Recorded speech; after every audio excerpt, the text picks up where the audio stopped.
আমরা বিভিন্ন জায়গা থেকে পাখি কিনি এবং আমরা নিজেরাও বিভিন্ন সময় বিভিন্ন জায়গায় পাখিকে পাঠাই বা বিক্রি করি। এই যে আমরা যখন পাখিকে পাঠাই এবং পাখি কোথাও থেকে ক্রয় করে আনি, দেখা যায় যে এই পাখি ক্রয় করে আনার পরে কিংবা পাখি যখন আমরা কোথাও নিয়ে যাই তারপরে দেখা যায় যে আমাদের পাখিগুলো মারা যাচ্ছে। অর্থাৎ এই যে পরিবহনজনিত কিছু সমস্যা থাকে, এই পরিবহনের জনিত সমস্যার কারণে প্রায় সময় দেখা যায় যে আমাদের শখের পাখিগুলো মারা যায়। আজকে আমার এই ভিডিওতে আমরা আলোচনা করব যে একটা পাখি আমরা কিভাবে পরিবহন করব, পরিবহনের সময় কি ধরনের সাবধানতা অবলম্বন করব, সেই সাথে পাখি পরিবহনের জন্য কি ধরনের খাঁচা ব্যবহার করব এবং পরিবহনের আগে এবং পরে কি ধরনের ওষুধ আমরা আমাদের পাখিকে দিতে পারি যাতে করে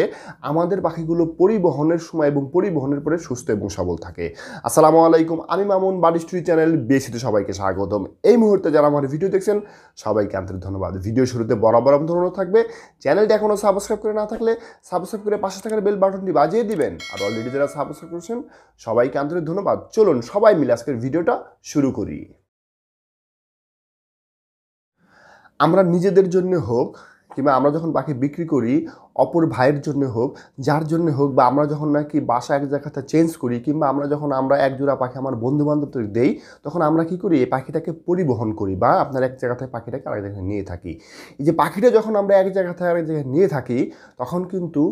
পাখির যেখানে থাকে সেইখানকার যে আবহাওয়ার সাথে সে যখন সেট হয়ে যায়, সে যখন আরেকটা জায়গায় চলে যায় তখন কিন্তু তার যে এই যে তারতম্যটা ঘটে, এই যে পাখির যে আবহাওয়াজনিত সমস্যা হয় এবং চলার পথে যে পাখির যে আবহাওয়াজনিত সমস্যা হয়, এই জন্যই কিন্তু আমাদের পাখিগুলো অসুস্থ হয়ে যায় এবং ফলশ্রুতিতে দেখা যায় যে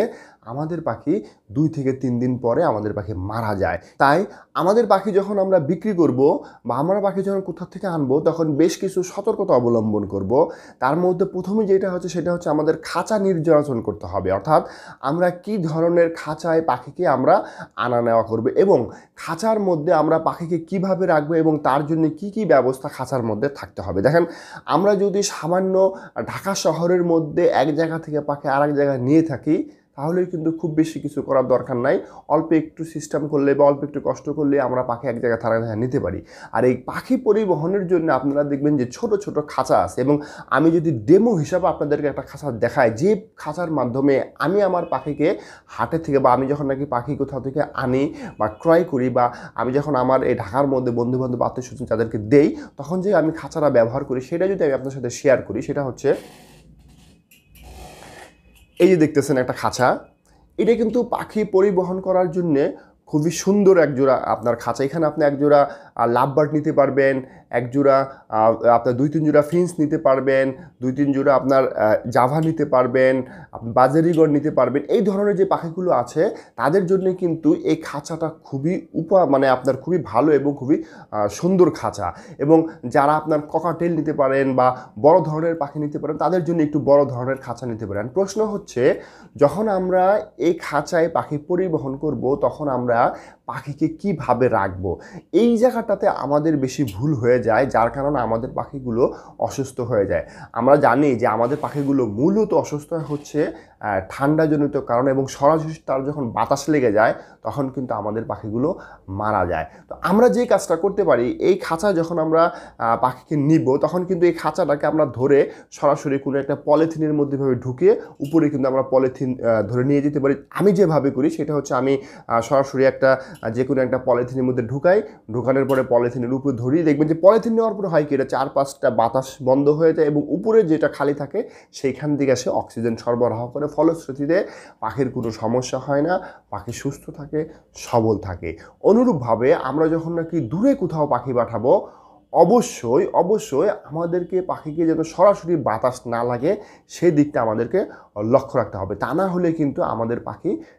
মারা যাওয়ার সম্ভাবনা খুব বেশি থাকে। বিশেষ করে আমরা যারা কুরিয়ারে আপনার বাসের মাধ্যমে বিভিন্নভাবে পাখি এক জেলা থেকে আরেক জায়গায় পাঠাই, এরকম অনেকেই আছে। আমাদের অনলাইনের মাধ্যমে আমরা পাখি বিক্রি করি বা আমাদের পছন্দসই পাখি যখন আমরা কিনি বলি যে ভাই এই পাখিটা আমাদেরকে পাঠান, তো ওই সমস্ত বিক্রেতা যারা অভিজ্ঞ তারা কিন্তু এইভাবেই পাখি পাঠায় যে খাঁচাকে চারপাশ থেকে বন্ধ করে দেয়। তাই দেখবেন যে সে উপরে দিয়ে ঢেকে দিছে, এই পাশ দিয়ে ঢেকে দিছে, এই পাশ দিয়ে ঢেকে দিছে, এই পাশ দিয়ে ঢেকে দিছে, শুধু একটা পাশ শুধু খোলা রাখে। কেন খোলা রাখবে? যাতে এই জায়গাটা দিয়ে পাখির অক্সিজেন সরবরাহে কোনো সমস্যা না হয় এবং মাঝে মাঝে হালকা হালকা ছিদ্র থাকে, যাতে করে পাখির কোনো রকম শ্বাস প্রশ্বাস নিতে সমস্যা না হয়। এতে করে হবে কি, আমাদের পাখিগুলো সুস্থ থাকবে, সবল থাকবে এবং পাখির যে সরাসরি বাতাস লেগে যে অসুস্থ হওয়ার যে ভয় থাকে বা পাখি যে আপনার মারা যাওয়ার যে সম্ভাবনা থাকে, এগুলো আপনার কি হয় বিভিন্ন সময়ে এই যে সম্ভাবনা এগুলো থাকে না। আমি যদি আপনাকে একটু শেয়ার করি, আমি বেশ কিছুদিন আগে ফেসবুক কিংবা ইউটিউবে একটা আপনার ভিডিও দেখতেছিলাম যে এক ভদ্রলোকের গোল্ডিয়ানা ফিঞ্চ বেশ কিছু পাখি এক জায়গায় তারাজনকে আনছে, এখন আমার নামটা মনে নাই। উনার প্রায় 80% পাখি মারা গেছে। কেন জানেন? শুধুমাত্র চারপাশ দিয়ে আপনার বন্ধ থাকার কারণে এবং সেই যে খাঁচাটা সে যেখানে রাখছিল সেটা হলো ইঞ্জিনের কাছে রাখছিল। অর্থাৎ একেতে হচ্ছে পাখির সামান্য একটু খোলা ছিল, তারপরে আবার গরম খাল ছিল, সেই সাথে ছিল ইঞ্জিনের পাশে। তাপ লেগে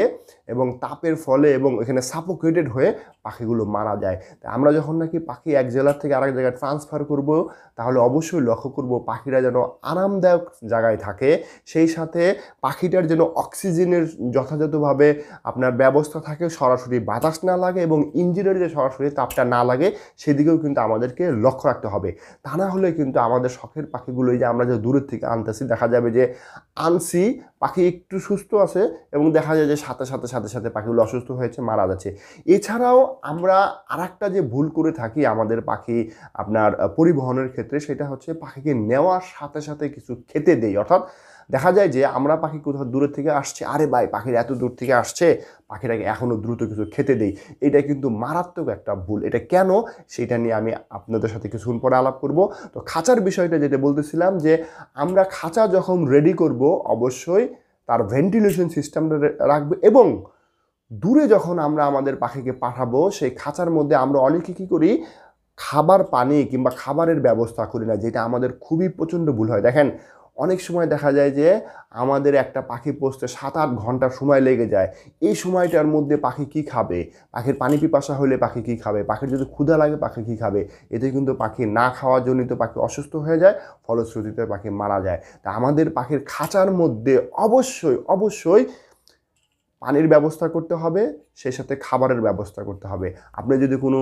গাড়ির চালকের কাছে কিংবা গাড়ির হেল্পার বা সুপারভাইজার কাছে দেন, অবশ্যই তাকে অনুরোধ করবেন যে ভাই কিছুক্ষণ পরে এই যে 1 বোতল পানি দিলাম, তুমি এই বোতল থেকে পানি কিছুটা হলেও আমার এই পাখির এখানে দিও, সেই সাথে এই খাবারটা তুমি দিও, পাখি তার সময় মতো করে সুস্থ মতো করে খেয়ে নেবে। আর একটা বিষয় আছে, সেটা হচ্ছে আমরা অনেক সময় দেখা যায় যে পাখির খাঁচাকে এমন জায়গায় প্রতিস্থাপন করে দেখা যায় পাখির খাঁচা এরকমভাবে ঝুলে, এতে কিন্তু পাখিগুলো মারা যাওয়ার খুব বেশি সম্ভাবনা থাকে। সেই সাথে খাবার পানি থাকলে পড়ে যায়, খাবার নষ্ট হয়ে যায় এবং পাখি সারাক্ষণ এরকম ঝুলতে থাকে, ঝুলার ফলে হয় কি পাখিগুলো অসুস্থ হয়ে মারা যায়। তাহলে বোঝা গেল আমরা যখন নাকি পাখিকে আমরা এক জায়গা থেকে আরেক জায়গায় স্থানান্তর করব, অবশ্যই এই বিশেষ করে শীতকালে বা যে কোনো সময় যাতে সরাসরি বাতাস না লাগে সেই দিকে খেয়াল রাখবো। সেই সাথে খাঁচা বড় হোক বা ছোট হোক, তার চারপাশটা ঢেকে এক পাশটা খোলা রেখে পাশে একটু ছিদ্র রেখে ভেন্টিলেশন সিস্টেম করে রাখবো, যাতে করে পাখিগুলো আপনার যথাযথ বায়ু চলাচল করতে থাকে। সেই সাথে পাখির খাঁচার মধ্যে আপনার খাবার পানির ব্যবস্থা করতে হবে। এখন দেখি আমরা যখন আমাদের পাখিকে দূরে কোথাও পাঠাবো, অর্থাৎ দেখা যাচ্ছে আমরা 7-8 ঘন্টার একটা জার্নি আমাদের পাখির হবে, বা আমরা পাখিকে যদি অন্য কোথাও পাঠাই, সেক্ষেত্রে আমরা পাখিকে পরিবহনের আগে এবং পরিবহনের পরে দুটো ওষুধের আপনার সাজেস্ট করছে যারা সিনিয়র ব্রিডার আছে, যারা বড় মাপের ব্রিডার আছে এবং যারা পাখিকে নিয়ে চিন্তা করে, যারা পাখিকে নিয়ে গবেষণা করে এবং যারা পাখিকে ভালোবাসে, তারা কিন্তু এই বিষয়গুলো গবেষণা করে দেখছে যে পাখিকে পরিবহনের আগে এবং পরিবহনের পরে বেশ কিছু ঔষধ তাকে দিতে হয়। তাহলে কিন্তু দেখবেন যে পাখিগুলো সুস্থ থাকবে, সবল থাকবে। আর এই জন্যে আমরা যদি ব্যবসায়ী হয়ে থাকি বা আমরা যদি আমার কোনো বন্ধুবান্ধব বা আমার বাড়িতে যদি পাখি ট্রান্সফার করি বা আমি কোথাও পাখিকে পাঠাই, তাহলে অবশ্যই তার 3 থেকে 5 দিন আগে পাখিকে ইসেল খেতে দিব। সেটা হচ্ছে পাখিরকে এই ইসেল খেলে কিন্তু পাখির বিভিন্ন ধরনের আপনার যে সমস্যাগুলো থাকে এবং সুবিধাগুলো থাকে, এগুলা আপনার খুব ভালোভাবে সে নিজেকে সারভাইভ করতে পারে। এবং এই যে পাখিকে ইসেল খেতে দিব কতদিন দিব 3 দিন খেতে দিব 3 দিন সেই সাথে পাখিকে লাইসোভিট দিব এবং কতদিন খেতে দিব 7 দিন খেতে দিব অর্থাৎ পাখিকে যখন আমরা কোথাও পরিবহন করব এক জায়গা থেকে আরেক জায়গায় পরিবহন করব তখন পাখিকে আমরা ইসোল খেতে দিব কিংবা লাইসোভিট খেতে দিব আর এটার পরিমাণটা কি হবে 1 লিটার পানিতে 1 ml 3 দিন লাইসোভিট হবে 1 লিটার পানিতে 1 ml 7 দিন এইভাবে যদি আমরা খাওয়াতে পারি অর্থাৎ এই যে দুটো ওষুধের যে কোনো একটা ওষুধ যদি আমরা পাখিকে খাওয়াতে পারি পরিবহনের আগে তাহলে দেখবেন যে আমাদের পাখি যে পরিবহনের যে ধকলটা আছে সেটা সে খানিকটাই সামলায় নিতে হবে আর মাঝখানে তো আমি আগেই বললাম যে খাঁচার মধ্যে যথাযথ পরিমাণে খাবারের ব্যবস্থা থাকবে খাঁচা আপনার ঝাঁকাতে পারবে না সেই সাথে যদি আমাদের পাখির ডিম বাচ্চা সহ আমরা আপনার কীগুলি স্থানান্তর করি তাহলে অবশ্যই লক্ষ্য রাখতে হবে ওই পাখিটা যেন সেই হাড়ির মধ্যে থাকে সেটাকে সুন্দরভাবে ঢেকে 4-5টা বন্ধ করে শুধু ভেন্টিলেশন সিস্টেম করে সেটা যে কোণার থেকে আমরা নিছি সেইখানে সেই কোণায় সেটাকে প্রতিস্থাপন করার জন্যে যা হোক সেটা ভিন্ন জিনিস তা আরেকটা জিনিস যেটা আমি আপনাদের সাথে শেয়ার করতেছি সেটা হচ্ছে পাখিকে যখন আমরা পরিবহন করব এখন তো পরিবহন করা পাখিরা আমার কাছে আসছে তো পাখিকে আমরা কি খেতে দেব অর্থাৎ পরিবহনের পরে বা পাখিরা যখন আমরা রিসিভ করব তখন আমি পাখিকে কী খেতে দিব ভুলেও পাখিকে 20 থেকে 30 মিনিট বা আধা ঘন্টার মধ্যে কিছুই খেতে দেওয়া যাবে না কারণ এই যে তার যে আপনার যে জার্নিজনিত যে ধকল এই ধকলটার জন্য সে কিছুটা তাকে সময় দিতে হবে এবং সে যেহেতু যাত্রাপথে মাঝখানে কোনো সময় পানি বা আপনার খাবার খেয়েছে তাই সাথে সাথে তাকে ভালোবেসে কোনো খাবার দেওয়ার কোনো দরকার নাই এতে করে আপনার হিতে বিপরীত হতে পারে কারণ পাখি তো সবসময় খাবার খায় না তার তখন যখন সে সময় খায় তখন সে খাবারটা খেয়ে নেয় তাই পাখিকে যখন আমরা রিসিভ করব সেই সময়টাতে আমরা বেশ কিছু ঔষধের মধ্যে থেকে যে কোনো ঔষধ আমরা পাখিকে দিতে পারি বিশেষ করে আপনার যদি গ্লুকোভেট আছে সেটা দিতে পারি ইলেকট্রোমাইন দিতে পারি ইসেল দিতে পারি কিংবা রেনা সি বা সিভিট যে এই ধরনের যে ভিটামিন সি জাতীয় যে এগুলো আছে এগুলো আমরা পাখিকে দিতে পারি তো তবে ভুলেও যে কাজটা করা যাবে না সেটা হচ্ছে ইলেকট্রোমাইন এবং হচ্ছে আপনার রেনা সি বা এসকোভিট সি যেগুলো আছে এগুলো একত্রে মিশে পাখিকে দেওয়া যাবে না তাহলে পাখিকে যখন আমরা পরিবহন করব তার আগে ওষুধ খাওয়াবে এবং পাখিকে যখন আমরা রিসিভ করবো অর্থাৎ পরিবহনের পরেও পাখিকে আমরা এই ধরনের ওষুধগুলো দিতে পারি যেমন গ্লুকোভিট যে আপনার গ্লুকোভেট যেটা আছে সেটা হচ্ছে 20 থেকে 30 গ্রাম 1 লিটার পানিতে আমরা 2 দিন পাখিকে দিব ইলেকট্রোমাইন 1 গ্রাম আপনার ঔষধ 1 লিটার পানি থেকে 3 দিন খেতে দিব সেই সাথে ইসিল 1 মিলি 1 লিটার পানিতে 3 দিন খেতে দিব রেনা সি বা এসকাভিট সি 1 গ্রাম 3 লিটার পানিতে 3 দিন খেতে দিব এই ওষুধগুলো যদি আমরা পাখিকে খেতে দেই তাহলে হবে কি আমাদের পাখিটা সুস্থ থাকবে সবল থাকবে এবং সুন্দর থাকবে এবং এই যে পরিবহনজনিত যে ধকলের কারণে যে প্রায় শুনি যে আমাদের পাখিগুলো মারা যাচ্ছে আমাদের পাখিগুলো আমরা এত শখ করে কোথা থেকে পাখি আনছি পাখিগুলো মারা যাচ্ছে পাখিগুলোকে আমরা কিভাবে বাঁচাবো এই ধরনের কার্যক্রম যদি আমরা গ্রহণ করতে পারি তাহলে কিন্তু পরিবহনজনিত কারণে যে আমাদের পাখিগুলো যে মারা যায় আল্লাহ চাহে বা ইনশাল্লাহ আমাদের পাখিগুলো আর মারা যাবে না সেই সাথে যে পরিবহনের সময় অবশ্যই আমাদেরকে খাঁচার দিকে বা কিভাবে আমরা ক্যারি করি সেই বিষয়ে আমাদেরকে লক্ষ্য রাখতে হবে এতক্ষণ ভিডিওটা দেখার জন্য আন্তরিক ধন্যবাদ আশা করি ভিডিওটা ভালো লাগছে ভিডিও ভালো লাগলে লাইক করবেন শেয়ার করবেন চ্যানেলে নতুন হয়ে থাকলে সাবস্ক্রাইব করে পাশে থাকা বেল বাটনটি বাজিয়ে দিবেন চ্যানেলে সোশ্যাল মিডিয়ায় যদি জয়েন না করে থাকেন ডেসক্রিপশনে লিঙ্ক দেওয়া আছে এখনই জয়েন করে নিন দেখার জন্য নতুন আরেকটা ভিডিও নিয়ে ততক্ষণ পর্যন্ত ভালো থাকুন আমাদের সবার পাখি টাটা আসসালামু আলাইকুম